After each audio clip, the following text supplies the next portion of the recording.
Nigeria's news today, June 29, 2025. Tinubu signs bill allowing states to take full charge of their electricity. Renowned Nigerian businessman Alhaji Aminu Dantata dies at 94. FG asks states to reinstate monthly sanitation exercise to prevent diseases. Northern elder to Tinubu declare state of emergency in North over insecurity. APC confirms Ganduje's resignation as national chairman.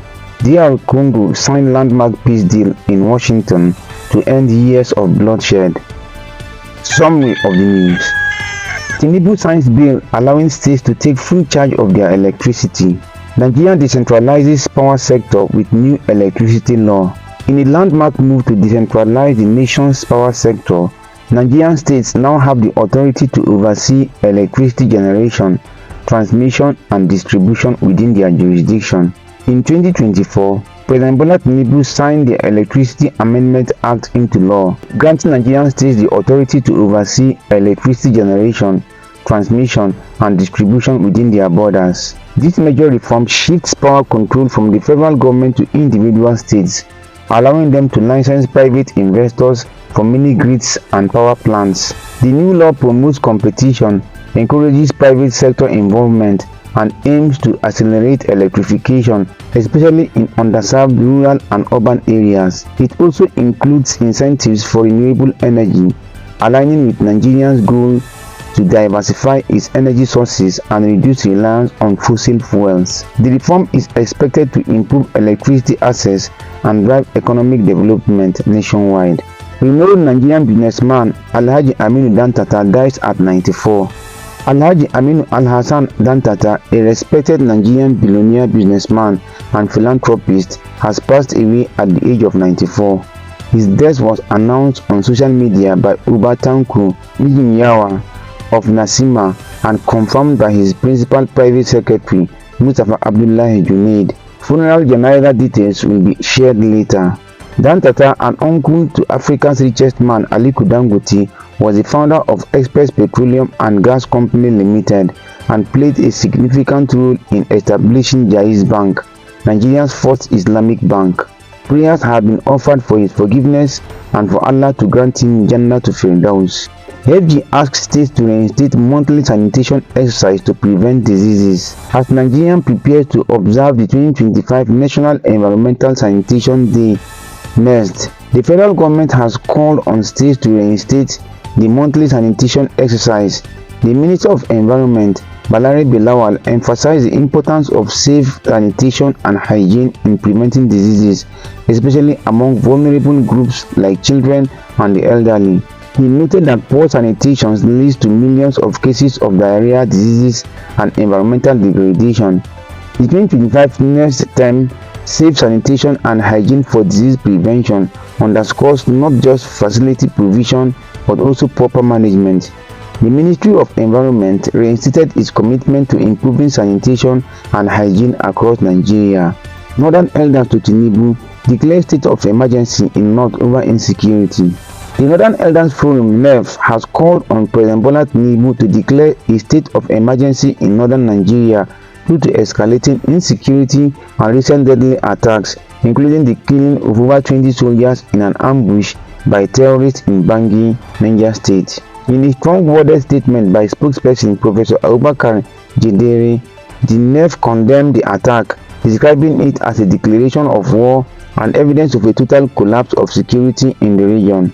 They cited widespread violence across multiple northern states, including Benue, Plateau, Kwara, Kaduna, Zamfara, Sokoto, Borno, and Niger. NEF accused the federal government of failing its constitutional duty to protect citizens and warned that further inaction could provoke public resistance.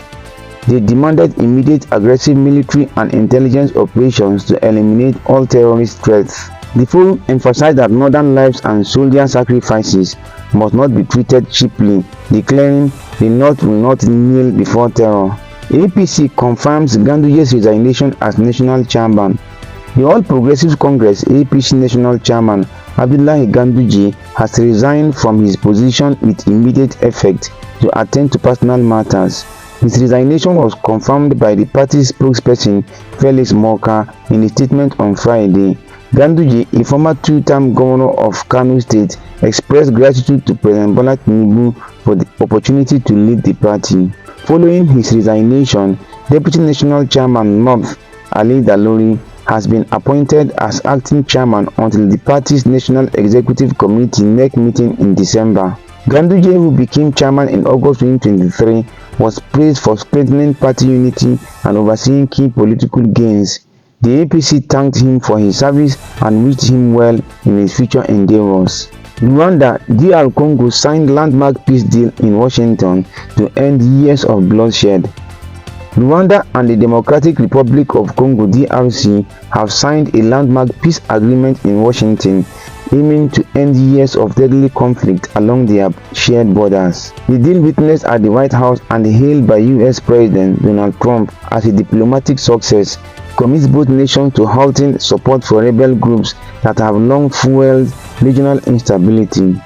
President Trump also highlighted the potential for the agreement to open access to Congo's rich mineral resources, including lithium and cobalt, which are crucial for advanced technologies. The peace accord follows a recent escalation of violence driven by the M23 rebel group, a Tutsi militia with allied ties to Rwanda, which captured key areas in eastern Congo earlier this year, including the city of Goma.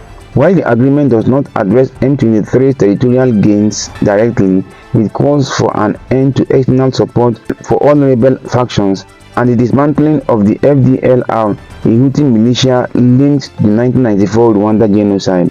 During the signing, Rwandan Foreign Minister Olivier Nduhungirehe stressed the need to end state support for armed groups, while his Congolese counterpart, Teresa Kayonkwamba emphasized the deal's role in protecting national sovereignty and fostering real change. A joint security coordination body will be established to monitor implementation, and the agreement proposes the development of a regional economic integration framework within 3 months. While the UN and African Union welcomed the deal as a step toward peace, not everyone was optimistic. Nobel laureate Dr. Denis Mukwege criticized the accord, saying it risks legitimizing aggression and resource exploitation. Human rights groups also warned that the agreement lacks mechanisms for justice and accountability. In Goma, reactions were mixed. Some locals expressed cautious hope, while others doubted the agreement will bring immediate relief or lasting peace. Follow for more. June 29, 2025.